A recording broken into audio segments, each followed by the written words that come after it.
Alô você, o nosso vídeo já vai começar. Então, antes de começar, por favor, inscreva-se no nosso canal, curta e também ative o sininho para receber as novidades, tá bom?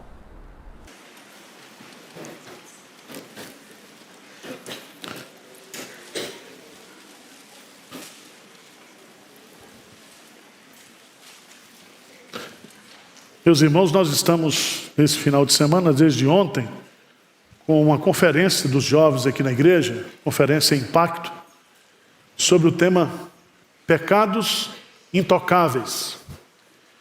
Eu falei no primeiro culto, às 8 horas, sobre os pecados da mocidade. Certo? Depois você escuta lá. Quem tem mais de 50 aqui? Já pecaram bastante. Vocês são tudo com auréola, com asa de anjo, mas eu sei o que vocês fizeram no verão passado.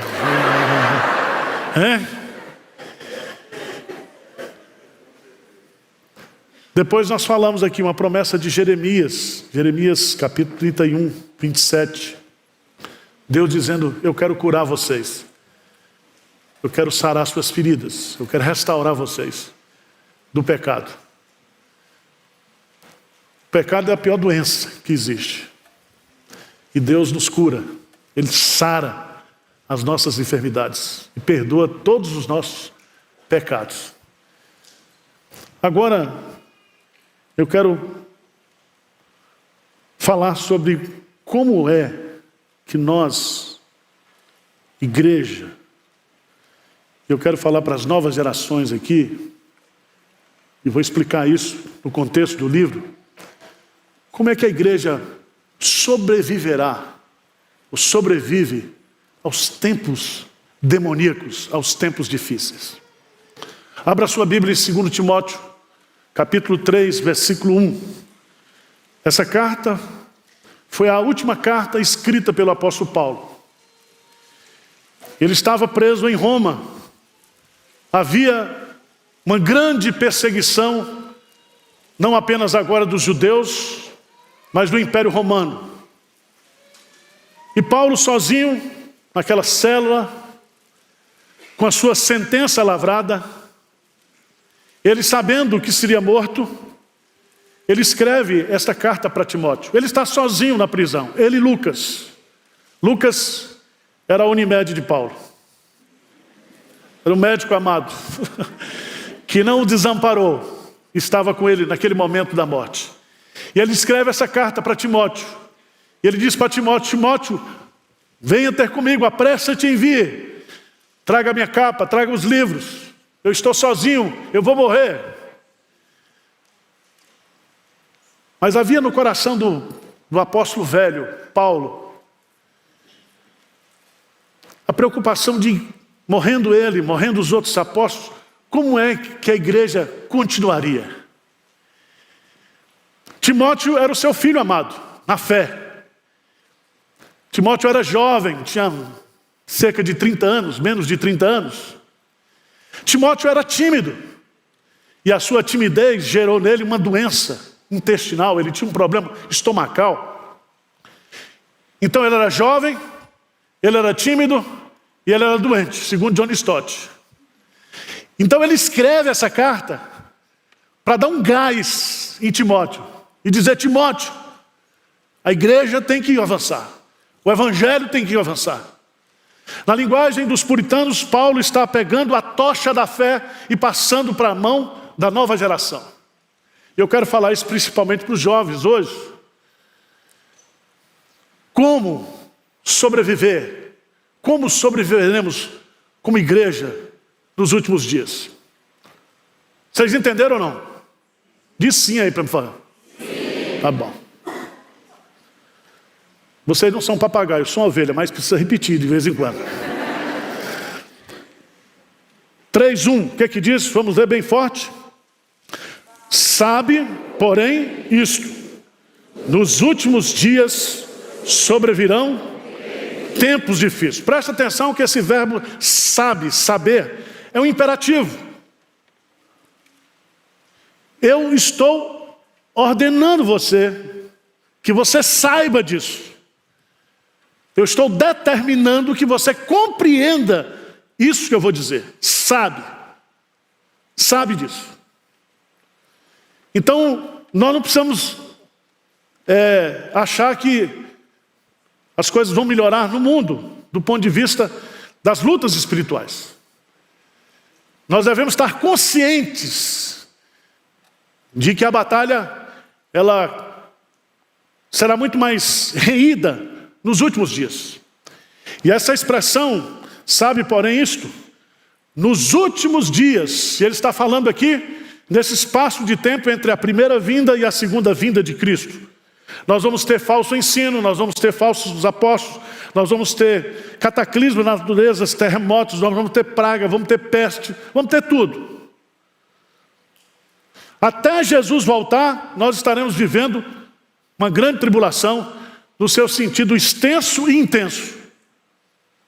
E a Bíblia fala claramente, Paulo vai colocar, que aqueles que quiserem viver piedosamente em Cristo Jesus sofrerão perseguições. Então, o cristianismo acaba macho. Por isso que ele diz para Timóteo, Deus não nos deu espírito de covardia. Os covardes não entrarão no reino dos céus. A nossa igreja, a igreja de Cristo, ela é martírica, ela vai para cima, ela avança. E as portas do inferno não poderão prevalecer contra o avanço do evangelho e o avanço da igreja. Essa expressão, primeiro o imperativo sabe, porém isto, que nos últimos dias, o tempo que nós estamos vivendo, sobrevirão tempos o quê? Difíceis. A expressão difíceis no grego é diabolos. Significa tempos diabólicos. Você se lembra que Jesus diz claramente que Satanás, por entender que o seu final, que o seu tempo de ação está se encerrando, ele o quê? Intensificará a sua obra. Ele vai intensificar a obra. E os tempos são difíceis. A partir do verso 2, pois os homens serão egoístas. Preste atenção aqui. Os tempos serão difíceis, não por causa da economia, não por causa da ecologia. Os tempos serão difíceis por causa dos homens. Porque por trás dos homens ímpios existem as forças espirituais do mal. E a nossa luta não é contra pessoas, mas contra principados e potestades. E Paulo está com essa angústia no coração. Ele conhece Timóteo, ele sabe Timóteo quem é. Ele conhece a história de Timóteo, ele ama Timóteo. E agora ele quer dizer, como é que a igreja pode sobreviver a esses tempos? Eu quero apontar alguns pontos aqui que eu chamaria a sua atenção. O primeiro deles está aí no primeiro capítulo.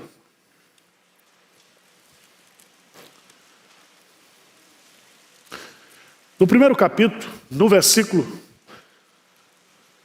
8,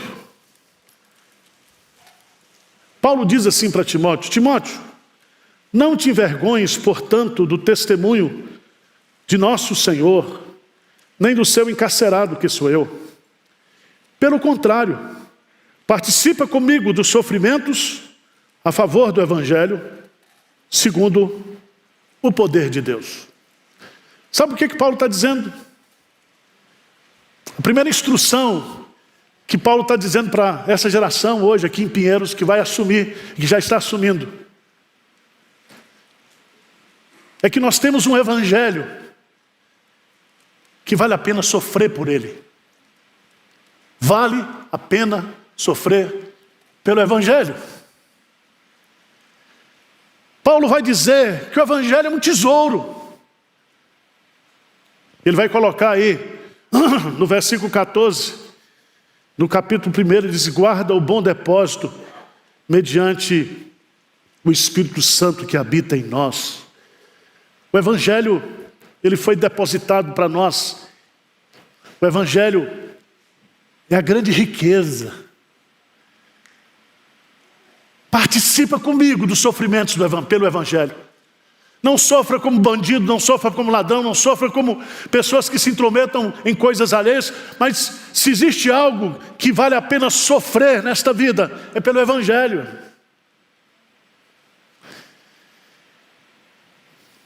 E Paulo vai colocar aqui, no versículo 8, ele vai dizer assim: o Evangelho é o poder de Deus, é a dinamite de Deus. O Evangelho é o poder de Deus para a salvação, para a transformação, para a educação. O Evangelho é a manifestação do poder de Deus. O Evangelho, e ele vai continuar, é o Evangelho que nos salvou, é o Evangelho que nos chamou com santa vocação, é o Evangelho da graça, é o Evangelho que nos foi dado em Cristo Jesus, antes dos tempos eternos. É a boa notícia que vem do céu, é a notícia eterna. Vale a pena sofrer pelo Evangelho. Há muitas gentes que sofrem por ideologias, há muita gente sofrendo por posições religiosas completamente obsoletas, religiões nefastas, que não traz absolutamente nada. Há pessoas que estão engajadas em um monte de atividades e que estão prontas a dar a sua própria vida. Paulo está dizendo para Timóteo: Timóteo, eu já estou sendo oferecido a minha vida como libação, combati o bom combate, acabei a carreira e guardei a fé. Então, Timóteo, participa comigo dos sofrimentos do Evangelho. O Evangelho é a causa pela qual nós devemos viver e morrer. Mas em segundo lugar, como sobreviver aos tempos difíceis? E Paulo vai dizer para Timóteo: você precisa, Timóteo, seguir e ter como referência os líderes piedosos, os homens de Deus. Porque quando os tempos são difíceis, a primeira coisa que a gente começa a observar são os pecados da igreja, são os defeitos da igreja. São aqueles que são falsos pastores, que roubam, que exploram, que negociam a fé, que constroem patrimônios e mais patrimônios. Mas eu quero dizer para você que há uma liderança piedosa, a gente crente, a gente salva, a gente direita, a gente fazendo o trabalho do Evangelho, motivado pela razão certa e correta. Veja o que ele vai dizer. No versículo 10 do capítulo 3, ele diz assim: tu, porém, tens seguido de perto o meu ensino. Eu tenho ensinado você, e você tem seguido de perto o meu ensino. Mas não somente o meu ensino, Timóteo, eu não sou teórico. O meu procedimento, o meu propósito, a minha fé, a minha longanimidade, o meu amor, a minha perseverança, as minhas perseguições, os meus sofrimentos, os quais em Antioquia, Icônio e Listra, que variadas perseguições tenho suportado, de todas, entretanto, me livrou o Senhor. Louvado seja Deus por isso. Porque se uma geração ela não tem referência, ela morre. Se a nossa geração não deixar um legado de fé para as futuras gerações, o Evangelho morre. E eu quero chamar a sua atenção aqui, porque Paulo está dizendo: Timóteo, sabe, porém, isso, que nos últimos dias sobrevirão tempos difíceis, mas nesses tempos difíceis, olhe para aquelas pessoas que estão fazendo a coisa correta. Olha para os líderes que Deus levantou, para as pessoas que Deus levantou. Estude a vida desses homens, estude a biografia desses homens. Veja que Deus mantém um remanescente fiel. Deus jamais deixará a sua igreja sem uma liderança piedosa, sem uma liderança crente? Meus amados irmãos, o grande discurso do mundo contra o Evangelho é justamente por causa das falsas lideranças. Há muita gente que está machucada, ferida, em nome de Deus, em nome do Evangelho, por causa dos falsos líderes, dos falsos pastores, das falsas igrejas, dos comerciantes da fé. E quando eu estou colocando isso, eu não estou me colocando aqui como referência. Eu estou me colocando humildemente na condição de Timóteo, dizendo, eu preciso olhar para quem presta na igreja, para quem trabalha na igreja, para quem sofre pelo Evangelho, para quem faz a obra de Deus com amor, com zelo, com consagração. Eu preciso olhar para os heróis da fé. Irmãos, uma sociedade, inclusive a igreja, ela não vive sem a figura do herói. Nós precisamos dos heróis, das referências. Por isso que quando o autor aos Hebreus, ele vai colocar lá que nós temos tão grande nuvem de multidão ao nosso redor, são os nossos irmãos que já completaram a maratona da fé, já estão sentadas no estádio, observando a nossa caminhada. E Paulo então, para encorajar aqueles irmãos a perseverar na fé, ele coloca lá no capítulo 11 de Hebreus a galeria dos heróis da fé.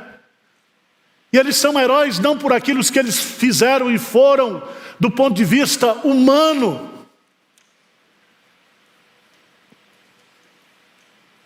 Eles são heróis da fé. E a expressão pela fé, pela fé, pela fé, aparece 35 vezes no capítulo 11 de Romanos. Ele diz, olha para Jesus, o autor e consumador da nossa fé, mas olha também para a galeria dos heróis da fé. Tá certo, gente? Tá certo ou não? Estou me esforçando, mas vocês dão ajuda. Como sobreviver, ou como sobreviveremos como igreja nos tempos difíceis? Qual a primeira coisa? Sabendo que o Evangelho que nós temos vale a pena sofrer por ele. Segundo, vamos olhar para os líderes piedosos, para a liderança piedosa. Terceiro lugar, terceira estratégia que nós temos para sobreviver, está no versículo 14 do capítulo 3. O que diz aí? Tu, porém, permanece naquilo que aprendeste e de que foste inteirado, sabendo de quem o aprendeste, e que desde a infância sabe as sagradas letras, que podem tornar-te sábio para a salvação pela fé em Cristo Jesus. Como é que nós vamos sobreviver? Permanecendo nos fundamentos da fé.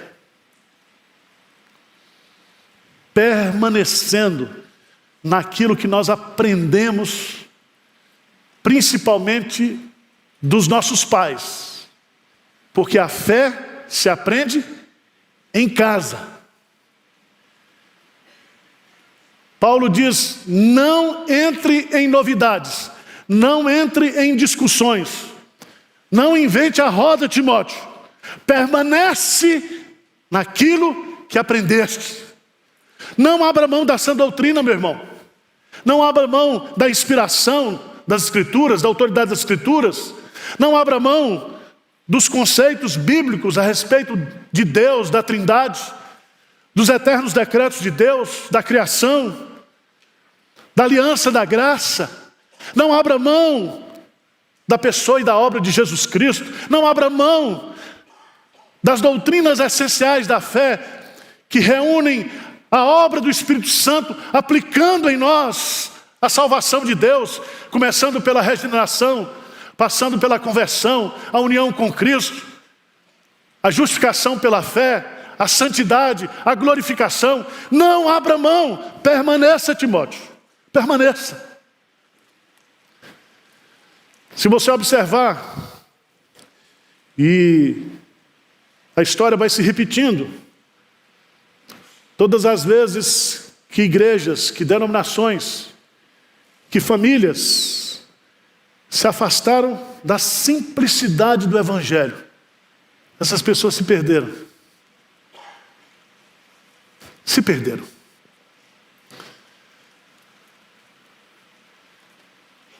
Eu me lembro que quando nós começamos o trabalho, há 26 anos atrás, de revitalização da igreja de Pinheiros,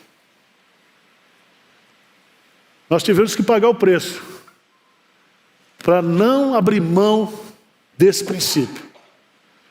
Havia um grupo na igreja que queria uma igreja diferente, uma igreja pós-moderna, uma igreja que não falasse de pecado, uma igreja sem santidade, onde os presbíteros poderiam deixar os seus filhos dormirem com a namorada dentro de casa. A casa da luz vermelha mudou agora.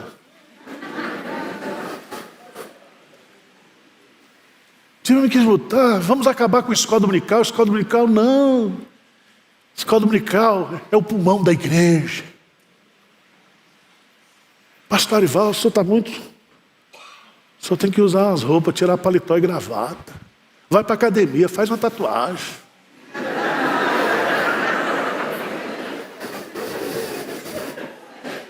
Vê na internet o que tem. Uns caras chamados de pastores com 4 milhões, 5 milhões, ganhando tubos, rios de dinheiro, só falando besteira. Nada de Bíblia, nada de Evangelho, nada de pecado, de arrependimento, de graça, de salvação. Só conversa fiada. Só conversa fiada. Nós não podemos nos afastar, irmãos. Nós somos crente raiz, pé de boi, nós somos morões no curral de Deus. Sabe dos morões? Aqueles que sustentam, que seguram o cercado, que o boi pode bater, mas o morão fica de pé. Temos que ter firmeza. Permanece, Timóteo, naquilo que aprendeste. E o que ele aprendeu? Veja lá, irmãos, no capítulo 1 de 2 Timóteo, no versículo 5,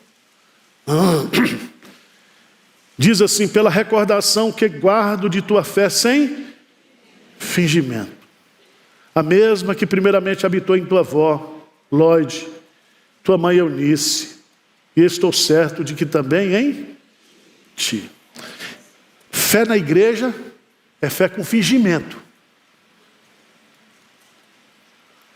Você, quando vem para cá, você pega a capa de anjo, põe a auréola, 2 asas, senta aqui, você olha, eu olho para vocês, estou no meio de anjos.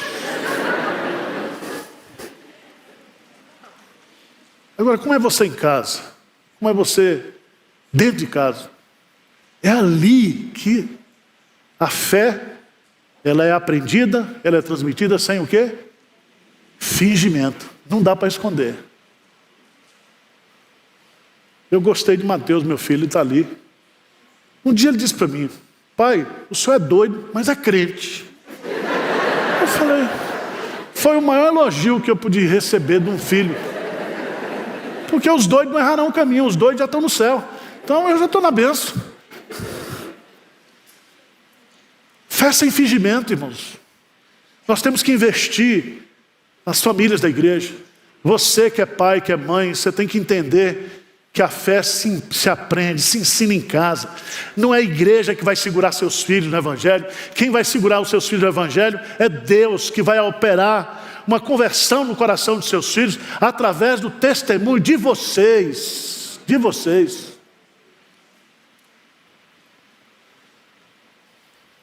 Paulo diz então, permanece. Porque não basta apenas saber, não apenas, mas ele disse também de quem o aprendeste. Ah, irmãos, isso é uma coisa maravilhosa, porque se a gente aprende a fé dentro de casa, essa fé ela é vista. E eu me lembro, eu era criança, todos os dias às 6 horas da tarde, a minha avó entrava no quarto, fechava aquela porta e orava por todos nós. Todos os dias. Todos os dias. Poderia ter qualquer, ela parava tudo e ajoelhava lá e orava. Depois eu vi meu pai fazendo a mesma coisa. Ele não fazia absolutamente nada no dia, sem antes fazer o seu momento devocional. E meu pai era ecumênico, porque ele lia adventista, católico, misturava com as revistas que eu mandava para ele. É uma benção. Outro dia lá ele estava assistindo um padre pregando na televisão. Eu falei, meu pai, isso é da igreja católica? Não, mas ele está pregando a Bíblia, ele prega direitinho.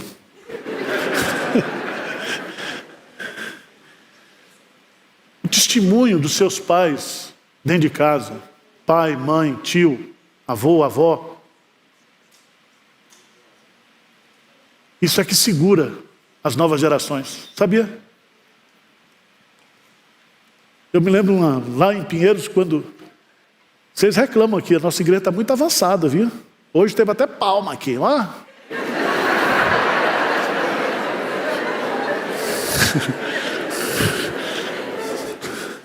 Lá em Pinheiros não podia dar bateria.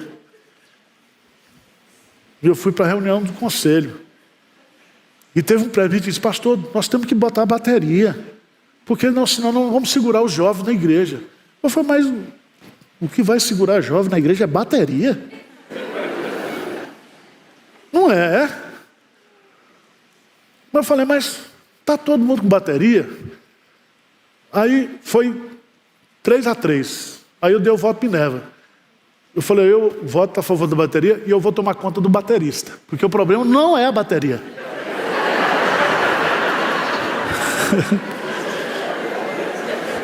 Tem algumas igrejas aí que o baterista fica dentro, já viram? Um negócio de vidro. Só falta tampar o cara.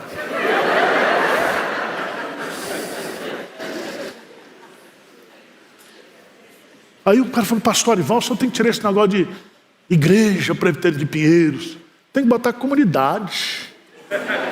Meu irmão, mas comunidade não é igreja. Você acha que o cara vem por causa de igreja, comunidade, é nome que vai segurar? Irmãos, a nossa teologia está muito fraca.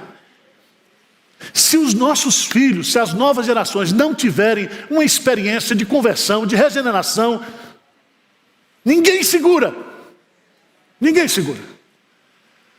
O Bill Hybels lá nos Estados Unidos, há 30 anos atrás, começou uns modelos de igreja, uma formatação de igreja diferente, com rink, com carro pendurado, com não sei o quê, não adiantou nada. Cada vez mais as novas gerações estão se afastando do evangelho nos Estados Unidos. Sabe por quê? Porque está faltando família. Está faltando exemplo de casa. Fé sem fingimento.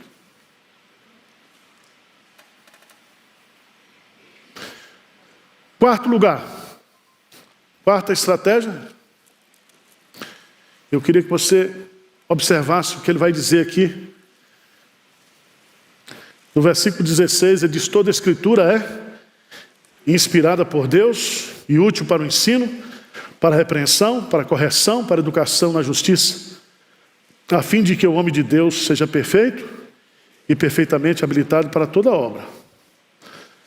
Conjuro-te perante Deus e Cristo Jesus, que há de julgar vivos e mortos pela sua manifestação e pelo seu reino. Prega a palavra, insta, quer seja oportuno, quer não, corrige, repreende, exorta, com toda a longanimidade e doutrina. Como sobreviver, ou como sobreviveremos desses tempos diabólicos? Agarrados com a palavra de Deus. Primeiro sabendo o que é a palavra. A palavra é inspirada por Deus, é um termo só no grego, theopneustos. A palavra foi soprada, exalada. É a palavra que sai da boca de Deus, de dentro de Deus para nós. E essa palavra, ela não é inútil, ela é o quê? Útil. para a nossa formação, para a nossa formatação, para definir a nossa cosmovisão, a nossa leitura de mundo, a nossa compreensão do mundo. Tudo é pela essa palavra, por causa dessa palavra, ou através do ensino, da pregação dessa palavra, da obediência a essa palavra, que nós somos aperfeiçoados. A palavra nos transforma, nos muda, nos molda, segundo o caráter de Cristo. A santificação vem pela palavra. Mas não somente isso, é pela palavra de Deus que nós somos aperfeiçoados. E a palavra aperfeiçoados aí significa maduros. É pelo conhecimento dessa palavra que nós estamos preparados para toda boa obra.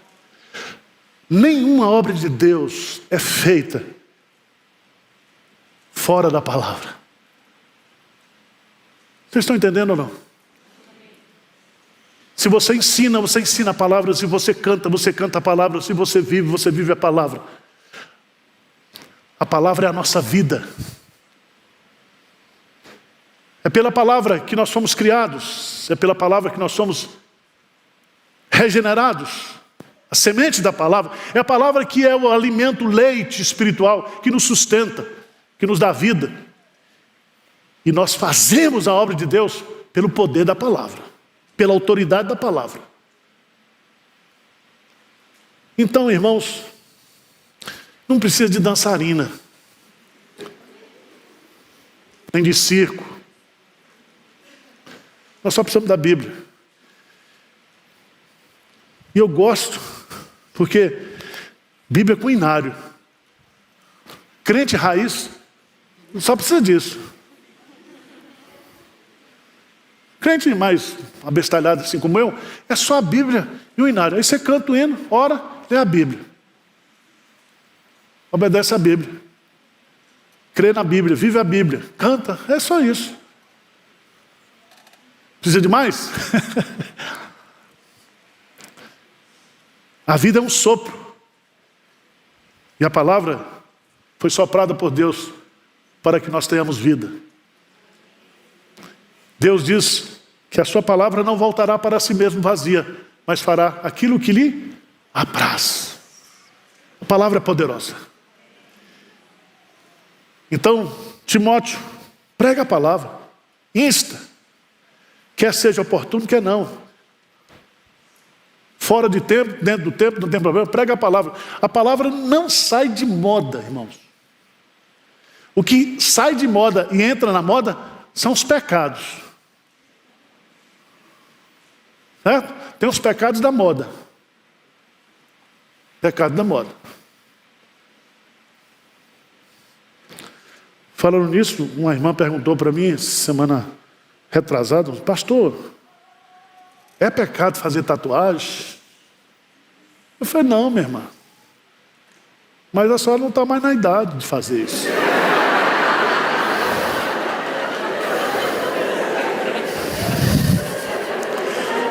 Essa minha franqueza me atrapalha às vezes, viu? Já pensou uma rosa aqui, nesse braço, cheia de pelanca? Vai ficar uma rosa nem murcha, né?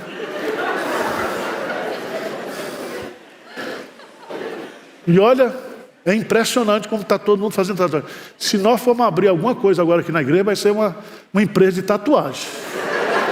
Tatuagens evangélicas. Certo? Porque é todo mundo. Vai andar na praia, todo mundo, e os jovens, o corpo todo, negócio. Você acha que se Deus, quando fez a gente, não fez logo com tatuagem? Hein? Mas vamos lá.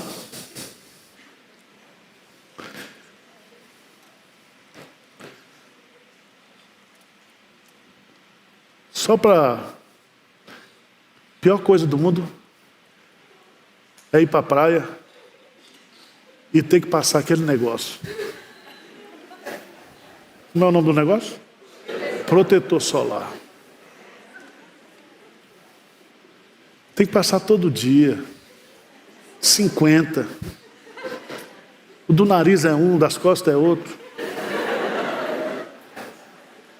Rico não. Rico é spray.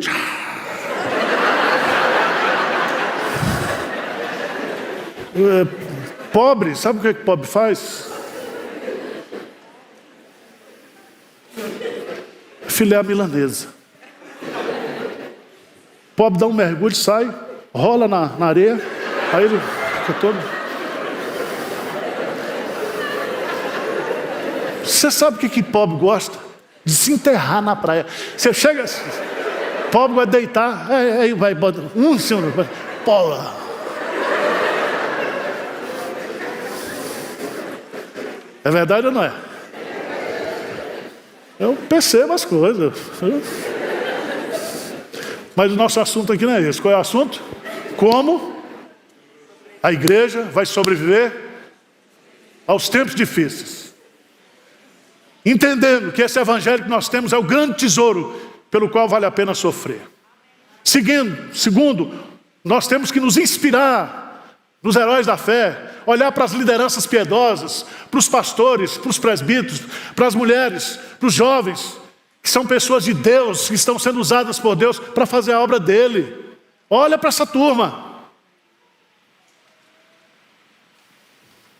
Quarta coisa, permanece no caminho antigo, permanece na palavra, permanece na simplicidade do evangelho, na Bíblia, na oração, certo?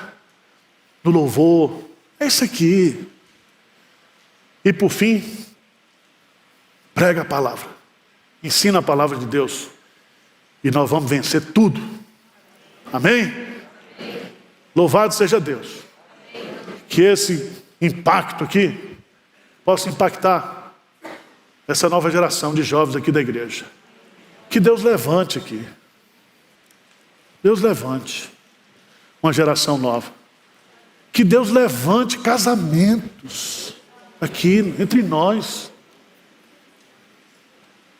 Eu vou fazer um culto aqui da unção do namoro, tá? Vai ser um Black Friday.